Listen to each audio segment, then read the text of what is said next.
Hey, welcome to Old Ass Movie Reviews. I'm Scott, that's Dave, and today we are going to be reviewing Peter Jackson's earlier film. No, not The Feebles. This will be The Frighteners, with Michael J. Fox. But before we get into it, what you been up to, Dave? Anything good? Oh, not a whole lot. All bad, brother. All bad. All bad? I actually, I actually finished a book called Shadows of the Empire. I think I talked about it a couple of weeks ago. Yes. I finished it off, and there was a character in that book that I'm very shocked Jon Favreau hasn't pulled forward yet. Maybe he will. Maybe he's still thinking about it. But it's the main character, or one of the main bad guys, is an android named Guri. Mhm. And it turns out Guri is like a humanoid android. Like, she looks human, she sounds human, she smells human. Like, to touch her and feel her, you would not know that she's not human. But she could rip the arms off a Wookiee. She's pretty damn strong. They really build this chick up to be a real badass, and I'm just really shocked that Favreau hasn't come out and done something.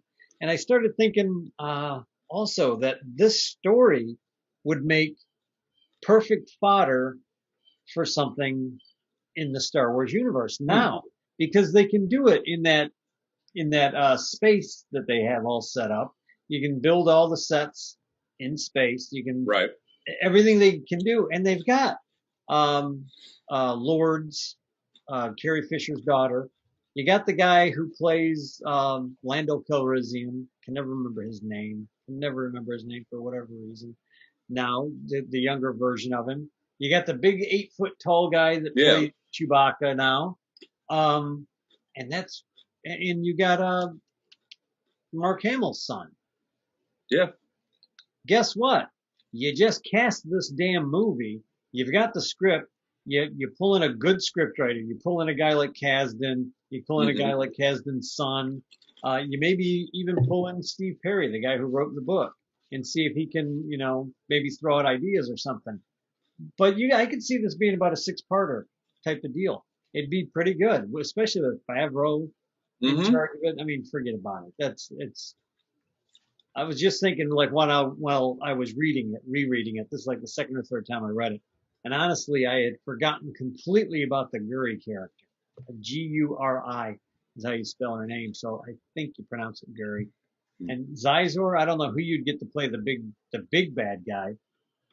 I like the fact that they have Darth Vader in it, going toe to toe with this guy. And they're not fighting. They're not ever in battle together. It's all a test of wills and who can out scoundrel the other one first in front of the Emperor and, make him look bad and this and that. Right. And it's pretty good. I liked it. And you get a little bit more into Vader's head and what he's thinking. They actually let him think. Star Wars, Empire, and Jedi don't really get into his head that much, But in this book, the guy really kind of plucks around. Right. And it's the story that takes place between Empire Strikes Back and Return of the Jedi. So you don't have to worry about Han Solo. He's frozen in carbonite. Right. There you go. The whole point is these guys are supposed to be trying to get to Han Solo. It's a good story. I enjoy it. If you like books, if you're a Star Wars fan, and you always wondered what the hell happened and how they got to Tatooine and knew where Han was, read that book. It's pretty good. I enjoy it. I really do. You bringing all this up reminds me of how little I know about the expanded universe and how much has been written and everything. I haven't read anything. I just kind of grabbed the shows and watched the movies. But I'm even behind on all of that. But on a positive note, I saw the Book of Boba Fett has finished filming. No kidding. So they've wrapped on it. Right. So we should be seeing some of that soon, which is cool. And speaking of Disney Plus, I have been watching Loki. How's seen that? two episodes. It's good. You know what? I'm so spoiled by WandaVision. Yeah. WandaVision was great all around, just well written. So, and now then I watched Falcon and Winter Soldier, which was good. It was action. It was your Avengers formula. Right. And now this is bizarre. This is really bizarre. It deals with Loki being caught as a variant in time by the Time Variant Associate, right. whatever the TVA, led by Dr. Mobius, which is played by Owen Wilson. Mobius. He's good. That's a funny name because Mobius was a cartoonist. He's a French cartoonist. Right. That's who they had to have named him after that guy. Yeah. That's funny.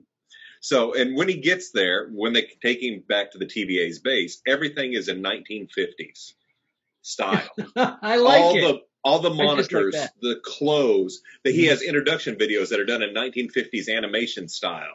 The city skyline looks like 1950s futuristic city paintings and stuff. Oh, crap. That's great. It is really, really cool, the attention to detail they put in it. It's funny. I'm only 2 episodes in. Right. I don't know exactly where it's going, and I'm not going to go into too much because people may not have seen it yet. But I'm liking it better than Falcon so far. But very nice. It's hard to tell. Loki's a fucked up character. Yeah. But he has a lot of fun with this, so there's a lot of humor. So it's good with that. He's one of my favorite villains in the comic book, Loki, because I just love hating that guy. And in the movie, and all the movies, they made him a likable guy. Like by the end, you're like, oh, good old Loki. He came. Yeah, but then he stabs him in the back. But by the time he winds up getting killed, right? In all the movies. But at that point, you're like, oh, he's a good guy. He's turned a corner. In the comic books, he's never turned a corner. He's always a vicious. He's always trying to take over Asgard. I mean, that's and the world, everything, yeah. And that's where he's at now. Yeah, that's how I prefer Loki. I prefer my Loki to be just an evil bastard that doesn't make friends well, and if he does, you're never sure whether he's gonna backstab you again or not. No, and that's just it. In this series, I will say Mobius has given him enough rope because Mobius doesn't trust him. He knows how Loki is, and Loki's convinced he's got him. So every time he turns around, he's trying to stab him in the back or whatever. But he's like, Mobius is a step ahead of him. Right. So he's still the same. So it is good. It's enjoyable. I wouldn't say subscribe for it yet, but maybe when you pop in to watch Boba Fett, you can. Yeah, when they do Book of Fett, and when Gina Carano comes back and does Mandalorian. I did hear she was coming back, or there was some rumors. There were rumors going around, but I don't see it. I don't see. You would have to kowtow to her right now. Some heavy duty kowtowing needs to be done to bring her back into that series. And if I was the exec that just took over, I'd do that kowtowing because it's nothing on me. I didn't do it. And guess what? The person who tried to butcher your career, I got fired. I just fired her. Have a nice day. That would bring a lot of people back. I'm just enjoying that Disney's failing miserably in China right now. Are they really? Yeah. That piece of trash freaking movie. Mulan? Yeah, Mulan. Yeah. Tanked over there. I see why. It's not good. It literally tanked over there. Shang-Chi, the Master of Kung Fu. They've already said they're not going to show it in the theater. They basically said, yeah, you're closed already, because they don't like the way Fu Manchu is being shown. And I'm like, Fu Manchu, that's how Fu Manchu is. Fu Manchu is the Mandarin, basically. Yeah. They're interchangeable characters. And they're like, oh, well, it's a stereotype and it's a negative stereotype. No, you guys just don't want to see bad guy Chinese is what it is. And, to an extent, I can see that. But guess what? Your fucking government is pretty fucking evil. Yeah. And Disney does, let's get this clear. Disney does not need China's money. No, they don't. They never did. But they keep going to it. Yeah. And it's whatever. And the sooner somebody looks at China and goes, hey, I don't need your money. See ya. We're out. Have a nice day. The better off that company's going to be, because then they don't have to keep kowtowing to a government who doesn't like them, doesn't want them there, and basically hates everything Western but your money. Because all they're doing is taking their IPs and stealing them. Of course. I mean, that's what all they it do. is. That's what they do. They've always been like that. Yeah. Not to get off on a rant, but that's what that country's always Yeah. done. Yeah. And That's some not of it was for survival, and some of it was for just we're making money. And it's all the government guys that are making all the money. It's just like over It's here, not the people. any bad corporation that needs to be shut down and isn't being shut down, and you always scratch your head wondering why. It's because all your senators and congressmen got money in that company. Oh yeah. Guaranteed. Exactly. It's like the Empire. There we go. And Star Wars. There's our Star Wars references. You know. What Daisy? I'm sorry, my dog came in. That's all good. Okay, I gotta let my dog out.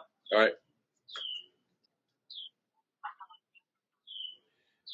Okay, so before we take it off the rails again, like we're known to do, we're going to pop into Peter Jackson's The Frighteners. I forget what year this is. 90 something? 96, I think.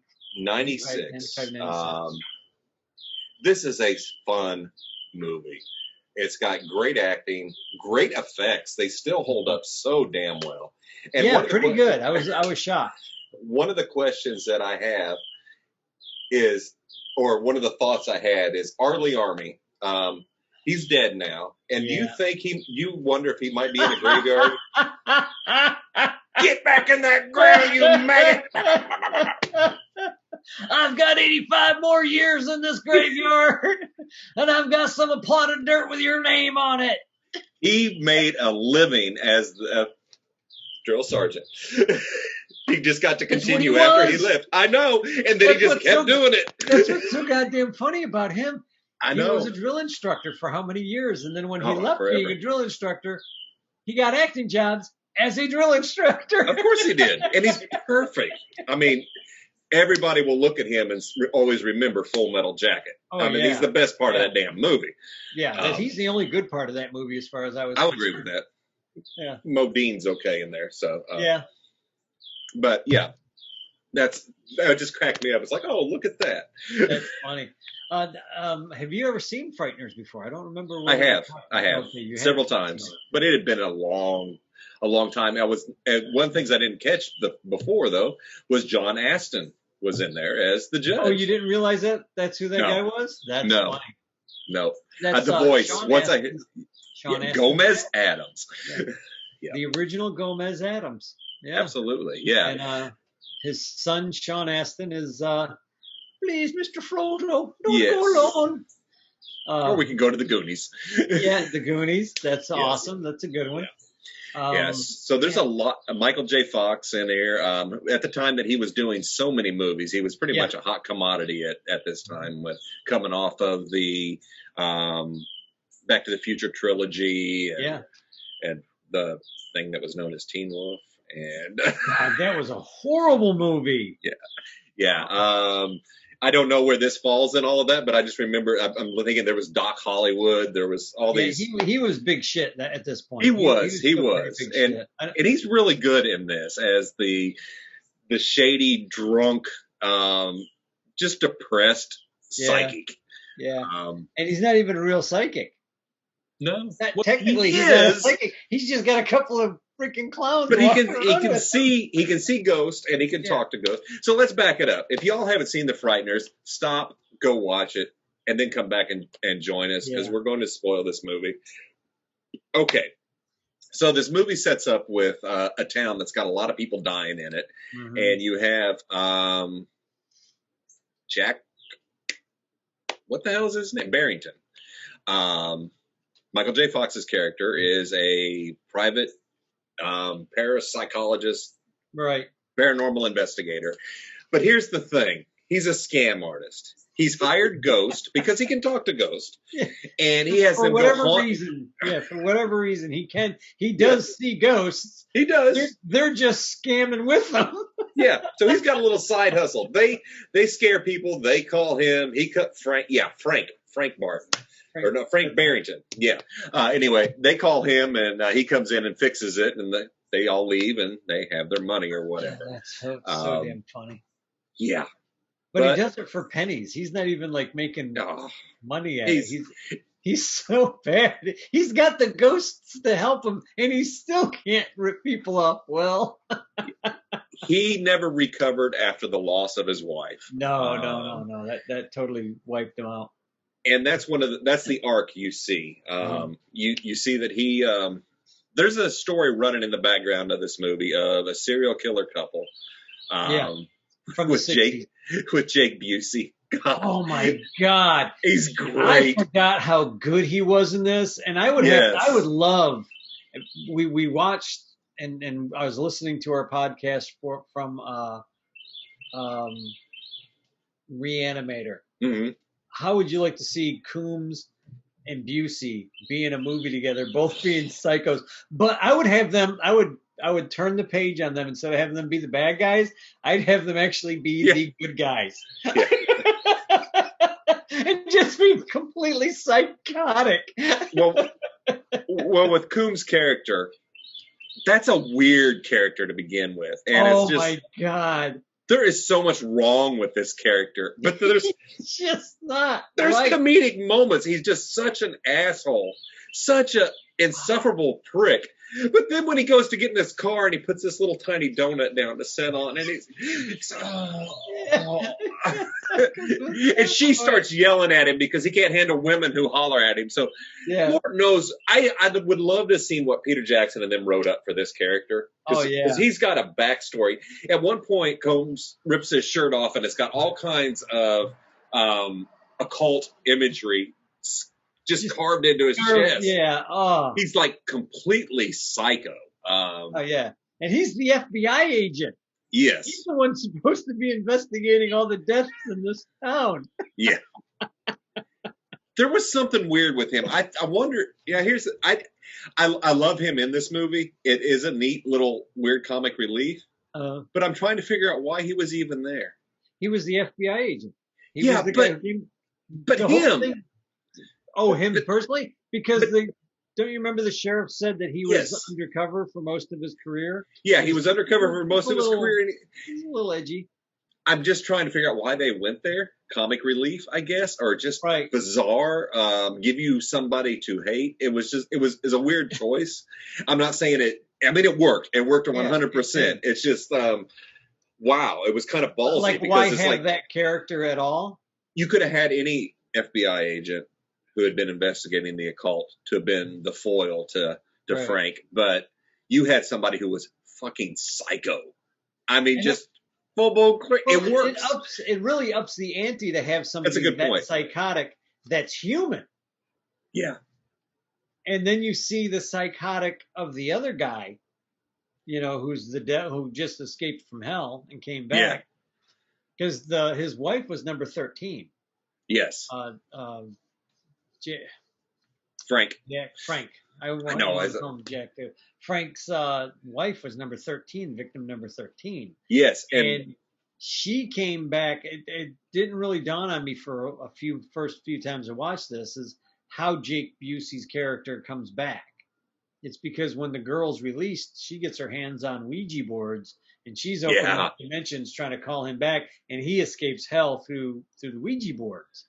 And the first few times I watched it, it didn't click for whatever reason, and then it finally did, and I was like, oh, that's how he got out of hell. She basically picked the lock and opened the door for him. Yes. So that was pretty good. Yes. I enjoyed that a lot. And if I'm not mistaken, she was played by Dee Wallace. Hold on. Yes. But yeah, Combs is great in this setup. He plays a psycho so good. And that's what's interesting because they're trying to paint Frank, Michael J. Fox's character, as psycho and crazy, but yet everybody else is crazy around him, and it's kind of a sad story with a happy ending. That's kind of took a hard way to get there. Early on, Frank sets up the ghost to haunt a house, and it happens to be a doctor. And her husband dies. But when he goes to the house and he runs over the fence And Yeah. the guy comes out just yelling and screaming, and then he just backs up over his gnomes and just kills his gnomes. Right. But returns later in the night, runs through the fence again. Yeah, he just parks his truck or car right into the fence. Yeah. So was that D. The Wallace? actress was her character's name was Patricia, right? Yes. Yeah, D. Wallace Stone. Yeah. Who was evidently a very big on Broadway and off Broadway stuff. And Okay. I looked for her. So she did a few movies and things, but up to the point of this, I didn't look past. Okay. past She looked awfully familiar. Yeah, I'm sure we've seen her in a bunch of other stuff. Oh, I'm sure. Cyrus, the ghost, the black guy from the 70s. Yes, he looked very familiar. His name was Chi McBride. Okay. CHI McBride. So I'm pronouncing it Chi McBride. I would say that's probably right. He was, what the hell was he? He worked, forgot where they said he worked. He was like working in retail or something like that before he got his first part in a movie. And this is only like, I think, his second movie. Oh, damn. So he was just like maybe doing stand up or something, but his big break, he just, look who he's acting with. Oh, yeah. And now you look at the people that he was involved with, you're like, holy crap, that's a heck of a crowd. But he was pretty damn funny. And R. Lee Ermey, I mean, for crying out loud, you don't get any better than that. So I'm sorry, go ahead. I was just going to say, Elizabeth Hawthorne played Magda Reese-Jones. That was the newspaper lady. What else was she in? She looked familiar. She's so familiar. So familiar. That's just it. Some of these people you see, they have quite a career that goes beyond just this one movie. But all of that being said, this was a good movie. It had a lot of high stakes. In order to save his new girlfriend, Michael J. Fox. Huh? Yeah, he just keeps upping it. He has to actually kill himself. Basically, has to die to go take on Jake Busey's character, who he doesn't realize at the time. And by doing so, he finally sees a vision of everything that happened and sees that he really wasn't responsible for his wife's death. Right. That he didn't do it. And that, I think, is a turning point for Frank. At that point, he's allowed now to live and to continue. Well, so he does. Yeah. He started his character as falling in love with the woman, with Patricia. They're falling in love, but he's got that wall that, psychologically speaking, he's got that wall between them that, he thinks he killed his wife. He thinks he's haunted. He thinks he's got all these mental problems when he doesn't really have the mental problems. It's just, he can't remember. And that's what's driving him crazy. He thinks maybe I did kill her. I don't think so, but he just doesn't know. He doesn't have the answers, and it all finally comes together and allows him to live life. And that's how the movie ends. It's such a great note. He and the doctor are having a picnic, and they're tearing the house down, the house that he was building with his wife, and that was good. That. It's a good freaking movie. It's funny. It's got action. To like in this movie. There's so much to like in it. There's so much gore. There's so much gore. There really is a lot of gore in this movie. And I never really thought about it until last night when I was watching it. Just with the ghost ears and then coming back. It was comical gore, but there was a lot of gore. Busey, he's got the scythe. And he hits that one guy right through the head. The one ghost, the spirit side, and goes into the guy's head. It's holy cow. Yeah, that was pretty graphic because he's standing there like, hey, everything's okay. Yeah. And the two ghosts that were in business with Michael J. Fox's character, they get wiped out. And you're like, oh my God. And you're not really sure what happens with these ghosts. But in the interim of Michael J. Fox having to go into he's initially going to blow his brains out. He's like, I can't protect it. I'm going to do it. I have to kill myself to fight this thing. He goes, that's the only way to fight. And the lady's like, no. There's another way. And they go to a freezer, like at the hospital or something, right? Yeah. That's what it looked like. What she does is she puts him into the freezer so he'll slowly basically freeze to death. And his heart rate goes so low that he has a near death experience. So he leaves the body And it's funny when he leaves the body because he's telling the ghost when he meets them how to be, like what's going Yeah. on. And he's actually confused. Yes. Like, and he knows what's going on because he's, Yeah. he's seen it before. But he's there. He's like looking around. He's like, "What the?" And he can't walk. He can't stand. He's he falling can't through the fly. walls. Yeah, he's falling through the floor and the walls and shit. And he finally gets up. He finally gets his bearings. He's like, "Oh, okay, I got to go after this thing." And he's fighting Jake Busey's character in spirit form. They're jumping from building to building and going through walls and fighting and duking it out. And Arlie Ermey's character shows up with the guns. Yes.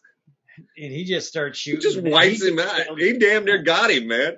Yeah, he gets killed. And then Michael J. Fox picks up the guns. And it's just, there is so much actual action in this movie that when I first saw this movie, I didn't even know Michael J. Fox was in it. It was like on Netflix or something. Mm-hmm. I read a little blurb and I was like, well, that's weird. That sounds interesting.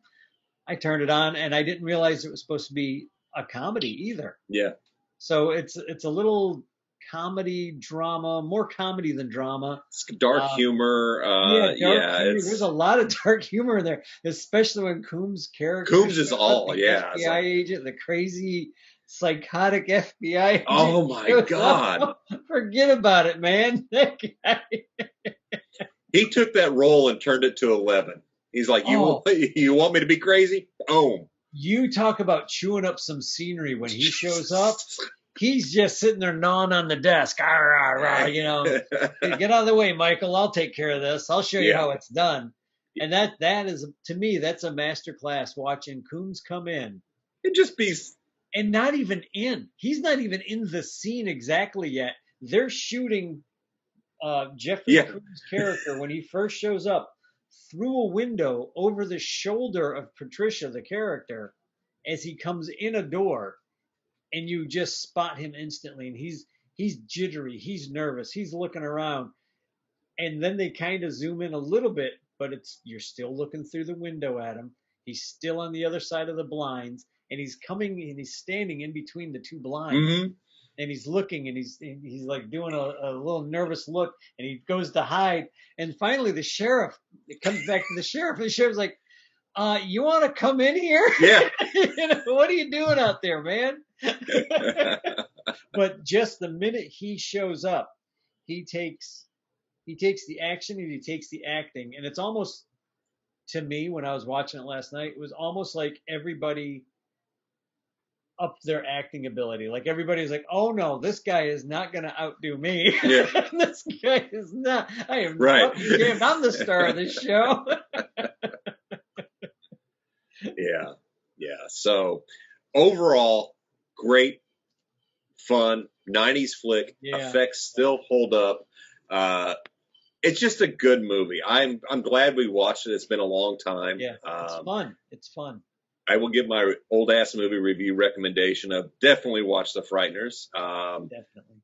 It's something I could watch if I just happen to be flipping through the channels and it's on. It's one of those that can go. I will watch it. If it's on, I'm sitting down and watching it. It's like, for me, this is right up there, Michael J. Fox movie with the three Back to the Future movies. I can sit down and watch those anytime. If somebody's got them on, I will sit there and watch them. I love that trilogy a lot. I've often thought about how they would do a fourth one. But Michael J. Fox, I don't know how good a health he's in. Like, I don't know if he'd be able to do any acting. But I could see where you could get a guy who looked enough like his kid or enough like him as a young kid to play the part of Marty McFly again. Yeah, I'm sorry, go ahead. No, a few years back, Michael J. Fox actually had a sitcom called The Michael J. Fox Show. Yeah, I heard about that. And people got upset because he was making fun of Parkinson's. And it's like, fuck you. I've got it. Because he was like a news anchor, and he'd start shaking so much his chair would roll out of the way and shit like that. It's like, the show was so damn funny. It was good. And it was because he took it, he embraced it, they wrote around it, and they did it, and he got to act and did everything with his wife and all of that. So it was, that's great. It was really cool. So I don't know, maybe he's up to it. It's just, everybody being so woke. Oh yeah, no shit. Like, how can you get mad at a guy? That'd be like an Asian comedian doing Asian jokes, and you Right? get What are you mad going at to him say because to he's telling Asian jokes. It's like, what? He's Asian. He's allowed. him? If anybody is, he's allowed. He's got a You know. pass. But did you catch? Did you happen to catch Jackson's minute appearance in this movie? No, I missed him. When I was going to say when Marty McFly leaves the press, when the Frank Castle or whatever his name is leaves. Well, this turned into the Punisher. That's all we needed. Punisher Oh, shows up, fucks them all up. There is so much ghost guts everywhere. It's awesome. the whole town is just spirits. When Like that. what's his name leaves, he leaves the newspaper. He opens the door and he runs into some punker. And the punker. That was him? Yes. That was Jackson. Oh, because now that you say it, it's like, sure enough. Yeah, Sure that was enough. Peter It's like, Jackson. oh, damn. That was cool. That's funny. That was cool. This is a fun movie. Old Ass Movies Reviews says watch it. So Absolutely. next week we are going into, what was it? Streets of Fire. Streets of Fire. I've seen Not to be this movie. confused with Chariots of Fire, mind you, but Streets of Fire. No, there's not a whole lot of running in this. Well, there might be some running, but not like that kind of running. Okay. No anti-Semitism in this one. Oh, there's not. It's just. Okay. All right. And I think it's, well, I'll have to look it up, but I think it's Willem Dafoe's first Very cool. Very cool. first movie. I think. I'll double check that. Great. So y'all check us out next week. But before you do, go hit that like button, hit the subscribe, give us a review, tell us you love us, tell us you hate us, but give us a review. Please tell your friends, tell your mama, tell anybody. Yo, mama. Yeah. So thanks again You for got mad at watching. me about a card. At least I'm not insulting anybody's mama.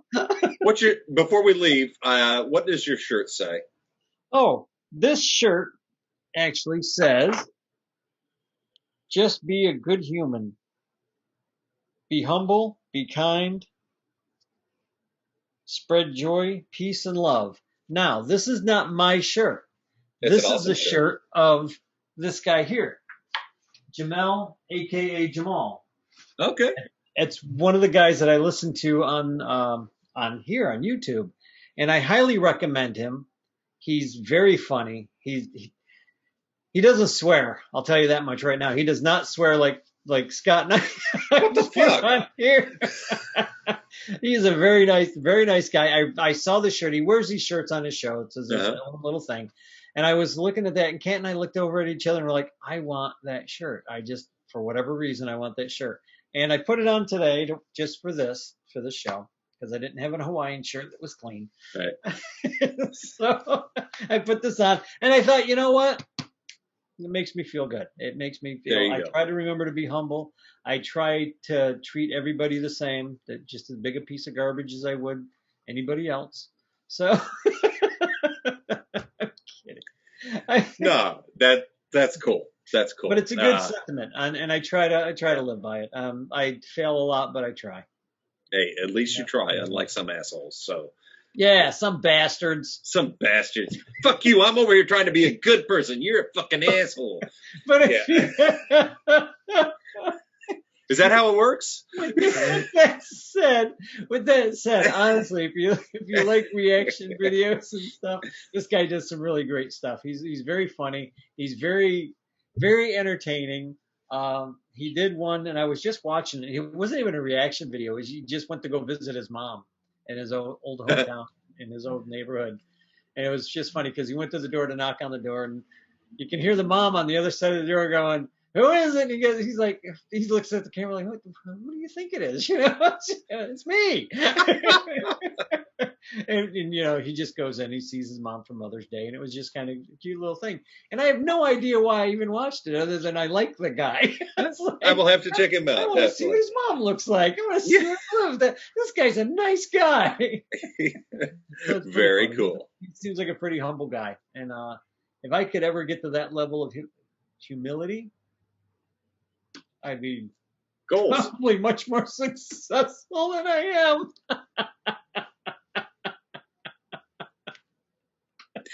Goals. I'm not a humble person. No, but you'll get there. At least you're trying. So make sure you tune in next week, and we'll see if Dave's any more humble, or if he hasn't cussed anybody out. I cannot promise either of those. I'm working on the humility. I'm working on trying to be a nice guy. You might be able to pull that one off. I'm trying to pull off a nice guy. Can't say I won't swear at anybody. Right. So we'll catch you later. Be sure and tune in for Streets of Fire.